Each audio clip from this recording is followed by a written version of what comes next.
Watch this video before you take your RBT competency assessment. Hi, I'm Dom, the BCBA Welcome mom, back to my channel. During this video, we're going to break down all of the tasks that will be required of you when you complete your RBT competency exam. We are going to break down each step. We're going to make it simple. We're going to make it relatable. We're going to make it fun. So don't forget to subscribe. Get out your pen and paper because we are going to get you ready to pass your RBT competency exam right now. Before we get started, just a few disclaimers. You want to make sure you've taken your 40-hour RBT required training before you sit for your competency exam. If you haven't taken your RBT training already, it's okay. Still watch this video because I'm going to give you pretty much all of the answers before you take the exam. I'm not gatekeeping here, guys. This information is right on Beyonce's internet, and we're gonna go through it together so you are prepared. There are 3 ways to demonstrate that you know this information.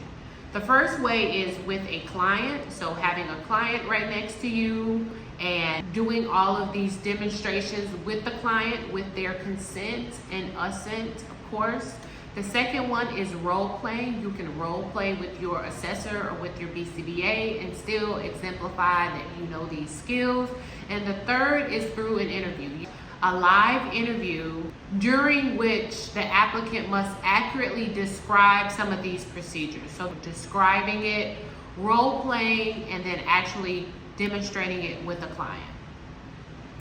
Okay, first up is data collection. You'll need to show your supervisor that you know how to take accurate data. So think of data collection as like you're watching a basketball game and you are taking data, you're counting every time someone makes a shot.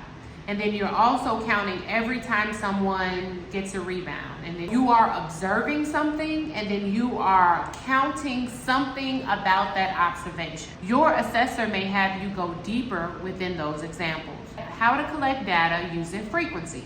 So frequency is just really collecting tally marks. How many times did that behavior occur in 1 minute? How many times did that behavior occur in 1 day? So frequency is rate, which is count how many times it happens over time.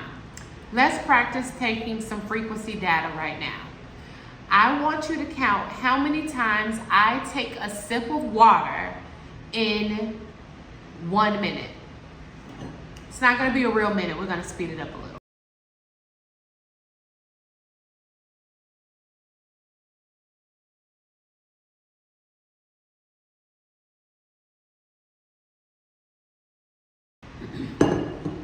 Let's tally it up. What did you get?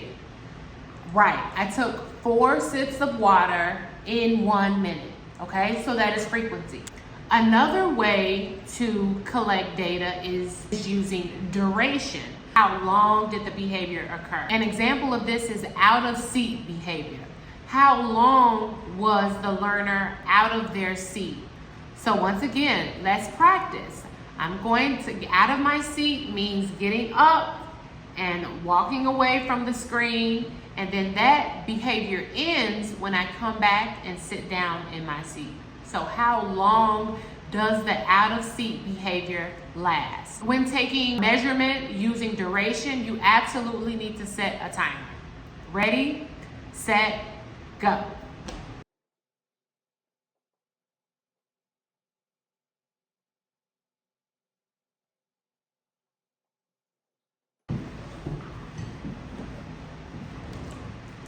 Okay, now the behavior is over because I'm back in my seat. Now you look at your timer and you see how long did that behavior last, me being out of my seat, and that is how you take measurement on duration. So far we've talked about continuous measurement, but your assessor may also want you to demonstrate discontinuous measurement. Discontinuous measurement are procedures like partial interval recording, whole interval recording, and momentary time sampling. For partial interval recording, the observer marks down whether the behavior occurs any time during the interval by placing an X for an occurrence or a O for no occurrence. Now, the student may engage in the behavior multiple times during the interval or only one time for an X to be documented.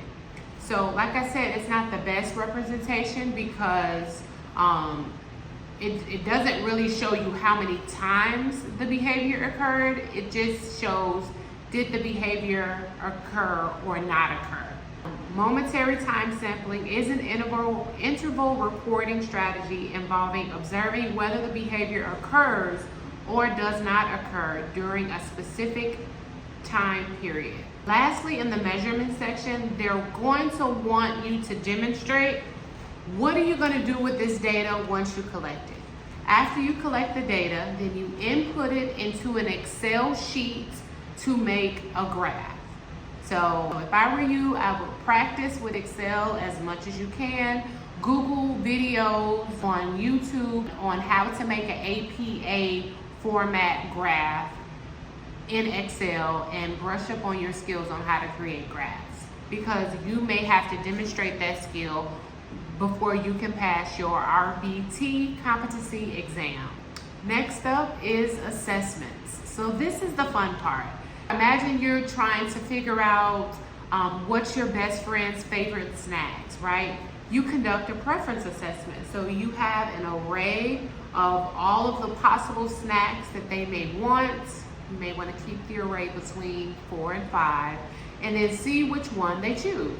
So imagine you're being a detective and you're just trying to figure out what the learner prefers during a preference assessment. The next is ABC data collection. So ABC stands for A, antecedent, B, behavior, C, consequence. The antecedent is what happens before the behavior. The behavior is what you're measuring, what we are collecting data on. And the consequence is anything that happens after the behavior, whether it's good or bad, whether it increases the behavior or decreases the behavior. So ABC, antecedent, behavior, consequence. When you take data, it's very important not to just take data on the behavior, what it is that you see. Oh, Johnny hit again. Johnny hit again. Johnny hit again. Who cares? Why is Johnny hitting? What happened right before Johnny hit someone? Oh, well, the teacher came and said, Johnny, it's time for you to do your math homework, and gave him his math workbook, and then he hit the teacher. So it gives us a more clearer picture as to why Johnny may be hitting, or what was in the environment that evoked hitting for Johnny. And then what happened after Johnny hit? Once Johnny hit, the teacher ran away and he didn't have to do his math homework. So that is also equally important. What is happening after the behavior? Because that's how we know what is keeping this behavior going, what is strengthening this behavior, or what is maintaining this behavior. So it's very important to know the ABCs of data collection. The next section is skill acquisition, including discrete trial training, naturalistic teaching, chaining, shaping, and discrimination training. Hope you are familiar with those terms. If not, grab a pen and paper because I'm going to break them down for you. Now, when it's time for you to do this section, you are required to either do it with a client or to role play it. You cannot just have a discussion with your BCBA or with your assessor. You have to demonstrate these skills. So this is all about teaching new skills. This is where your inner teacher shines. First up is discrete trial training. So let's break that down into steps. First, we have the Q or the SD. It's the instruction you give to let the learner know what you want them to do. For example, you might say, "What color is this?" while holding up a red flashcard. The second step is response. This is what the learner does next. If you say, "What color is this?"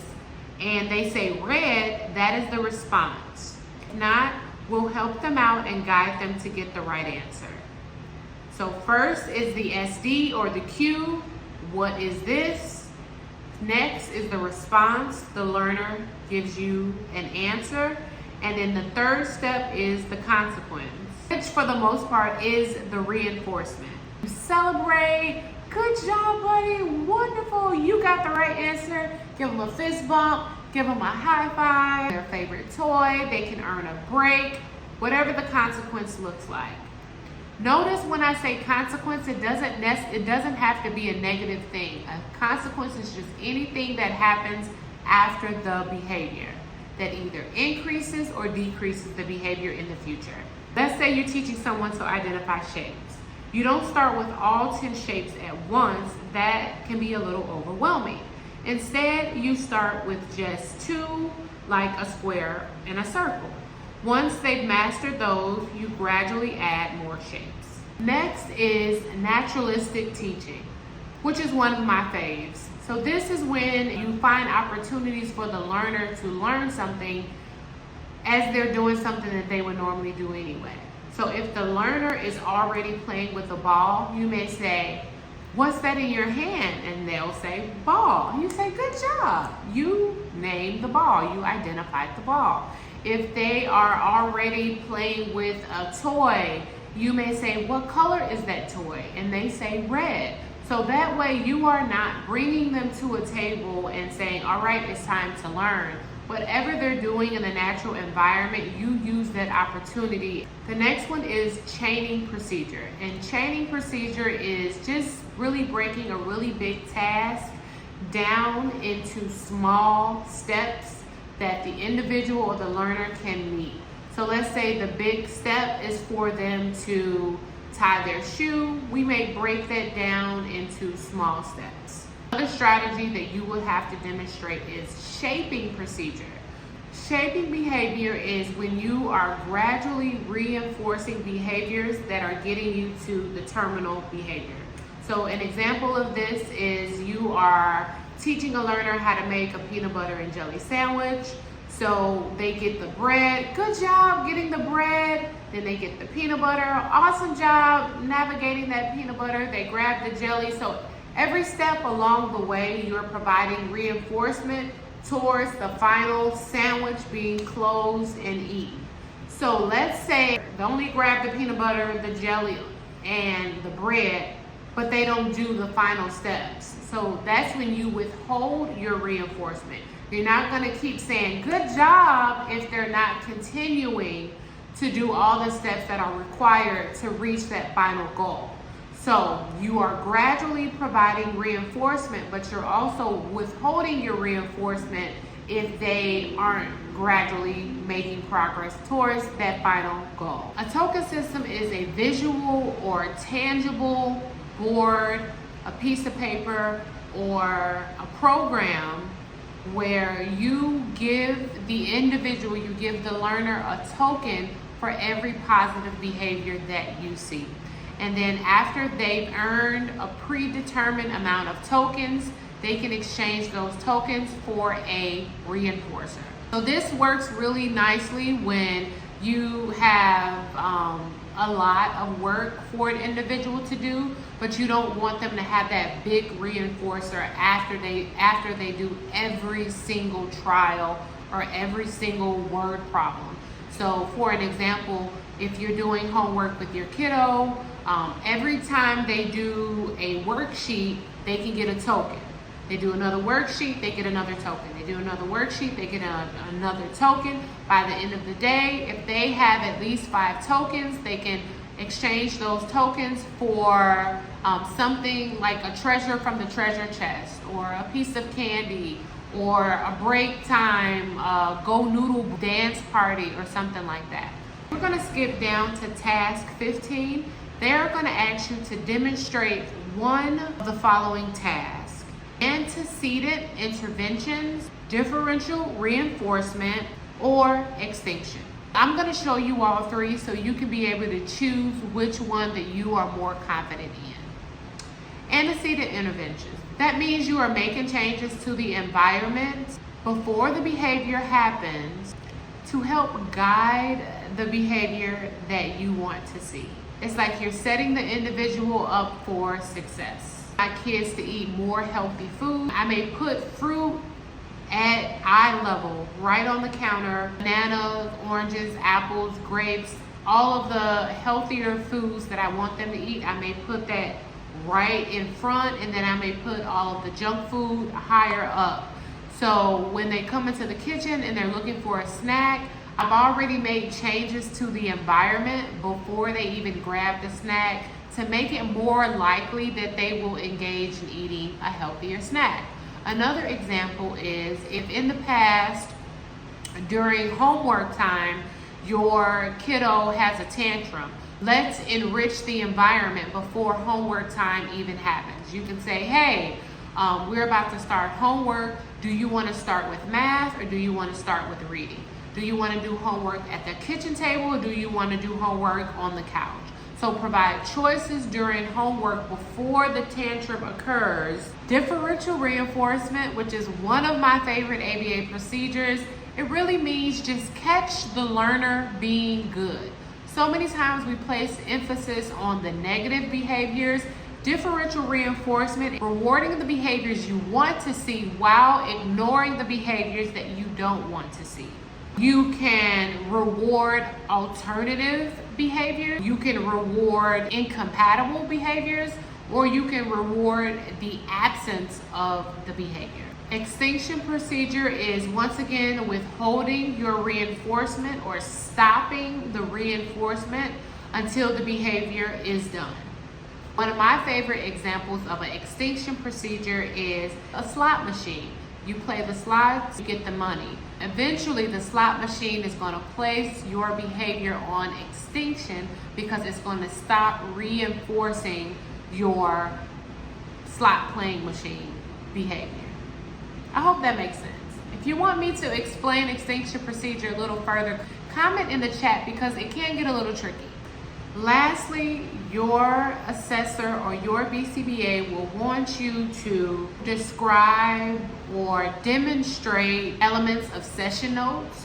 What should be in your session note? You may have to write out a session note. Client dignity. They may want you to discuss what maintaining a client's dignity during a session looks like. Supervision requirements. They want to make sure you know what your requirements are and that you know your requirements for your BCBA.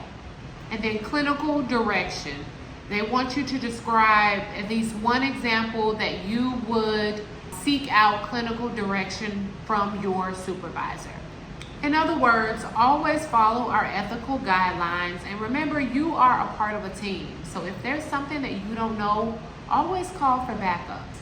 All right, there you have it. Passing your competency assessments in a nutshell. Now go out there and study, practice, and show the world what great of an impact that you can make. Don't forget to like, comment, and subscribe if you got anything from the content today. All right, see you in the next one. Bye.